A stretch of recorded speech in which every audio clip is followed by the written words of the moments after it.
আমাকে বেশ কিছুদিন ধরে বিভিন্ন মহল থেকে হুমকি দেওয়া হচ্ছে, আমার প্রাণের উপর হুমকি এসেছে। এবং গতকাল রাতে আমি যখন আমার কাজ শেষ করে, আপনারা জানেন যে আমি একজন কর্মঠ মানুষ, আমার কাজ করতে হয় প্রতিদিন।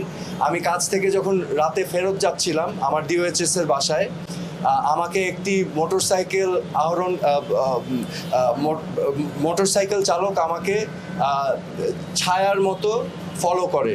এবং আমি যখন ক্যান্টনমেন্ট গেট দিয়ে ঢুকে যাই, সেই মোটরসাইকেল আরোহী আমাকে কিন্তু ফলো করতে থাকে। একটা পর্যায়ে আমি দেখি তার শার্টের মধ্যে লাল নীল লাইট জ্বালানো এবং সে আমাকে ইশারা করছে থামার জন্য।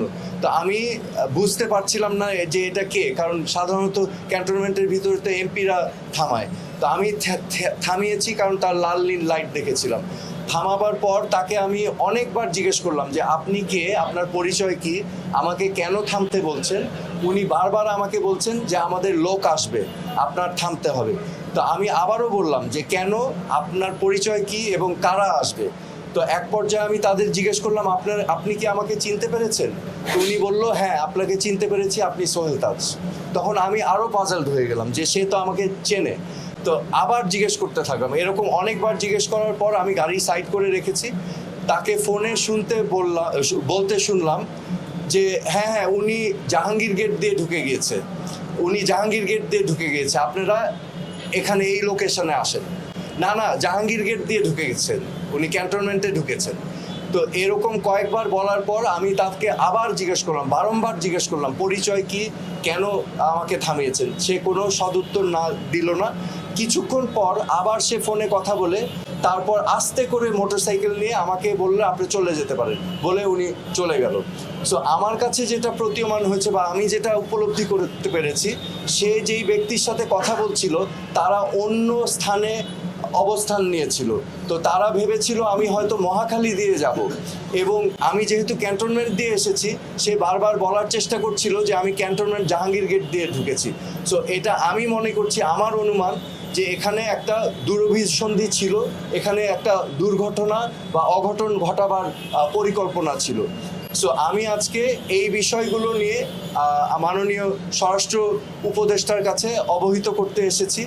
এবং আমি মনে করি যে বাংলাদেশের সকল নাগরিকের ব্যক্তি নিরাপত্তার অধিকার আছে, এবং আমি তাকে বলেছি যে আইন শৃঙ্খলা পরিস্থিতি অবশ্যই যেন অতি দ্রুত উন্নতি করেন, এবং উনি আশ্বাস দিয়েছেন যে উনি দেখছেন এবং সার্বিকভাবে ওনার মনোযোগী হয়েছেন। এবং আমার যে বিষয়টা দেখেন, আমি একজন সাধারণ নাগরিক বর্তমানে, কিন্তু আমার একটা পরিচয় আছে। তো এই পরিচয়ের কারণে অনেক মহল থেকে কিন্তু অনেক কিছু করারই হয়তো প্রয়াস থাকতে পারে। তো সেই জন্য আমি তাকে বলেছিলাম এবং অবহিত করতে আমি এসেছি। তো আমি অনেস্টির সাথে আমি কাজ করেছি। আমি যখন স্বরাষ্ট্র প্রতিমন্ত্রী ছিলাম, আমার দায়িত্ব আমি নীতির সাথে, আদর্শের সাথে, সততার সাথে আমি পালন করতে চেয়েছি। আমি অন্যায়, অনিয়ম, দুর্নীতির বিরুদ্ধে সোচ্চার ছিলাম এবং পদক্ষেপ নেওয়ার চেষ্টা করেছি।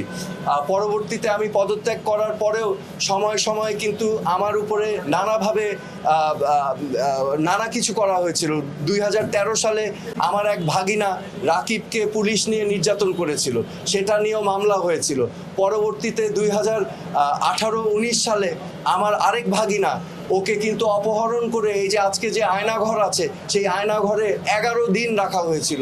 আমি কিন্তু সে সময় প্রতিবাদ করেছিলাম গুম, খুন, হত্যার বিরুদ্ধে, এবং আমি অনেক কষ্ট করে, অনেক কায়দা করে আমার ভাগিনাকে উদ্ধার করে এনেছিলাম। এবং আমি সেই সময় কিন্তু বারবার বলেছিলাম এরকম ঘটনা ঠিক না, এরকম ঘটনা যেন আর কোনোদিনও বাংলাদেশের মাটিতে না হয়।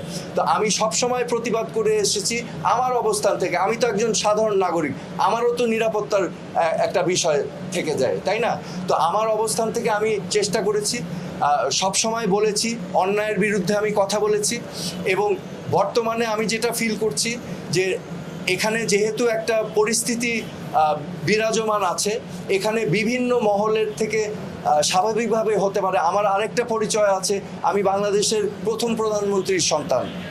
তো আপনারা স্বাভাবিকভাবেই বুঝতে পারছেন যে আমি সাধারণভাবে চলার চেষ্টা করলেও এই পরিচিতিগুলো কিন্তু আমাকে ছাড়ছে না।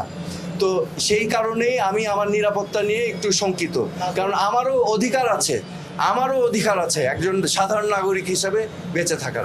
স্বরাষ্ট্র উপদেষ্টাকে জানিয়েছি এবং ওনার সাথে আলাপ করে আমি এখন সেনাবাহিনীর প্রধানের কাছে আমি আহ্বান করব যে আমি যখন ওই গেট দিয়ে ঢুকেছিলাম জাহাঙ্গীর গেটে কিন্তু হাই রেজুলেশন সিসিটিভি ক্যামেরা আছে। তো আমাকে যে মোটরসাইকেল ফলো করেছিল, আমার বিশ্বাস সেই মোটরসাইকেলের লাইসেন্স প্লেট বের করে তার পরিচয় নির্ধারণ করা সম্ভব, সেনাপ্রধান যদি চান।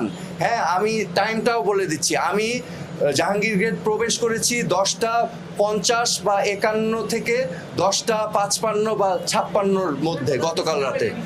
আমি সেনাপ্রধানের কাছেও জানতে চাবো এটা যেন উনিও তদন্ত করেন, কারণ আপনারা জানেন যে এখানে ঢাকা মহানগরের পুলিশ কমিশনারও ছিলেন, এখন ওনাদের এখতিয়ার নেই ক্যান্টনমেন্টের ভিতরে। সো আমি সেনাপ্রধানের কাছেও আহ্বান জানাচ্ছি এটা তদন্ত করার জন্য। আমি মনে করি যে কোনো রাজনৈতিক দলের উপরেই প্রতিহিংসা বা নিপীড়ন করা সঠিক না, সেটা যেই দলই হোক। হ্যাঁ, সো এখানে অনেক নিরীহ নেতাকর্মীরা আছেন, তাদের উপরে অত্যাচার নির্যাতনের আমি নিন্দা জানাচ্ছি। পাশাপাশি আমি আওয়ামী লীগকে বলবো এবং সকল রাজনৈতিক দলকে বলবো, একটু আত্মসমালোচনা এবং আত্ম উপলব্ধি করে অনুশোচনাটা খুবই প্রয়োজন ভবিষ্যতে এগিয়ে যাওয়ার জন্য। আমার কথা স্পষ্ট, আমি বারবার বলেছি আমার রাজনীতিতে আসার কোনোই আগ্রহ নাই। এই পচা নোংরা নষ্ট রাজনৈতিক কালচারে আমি আসার ইচ্ছুক না।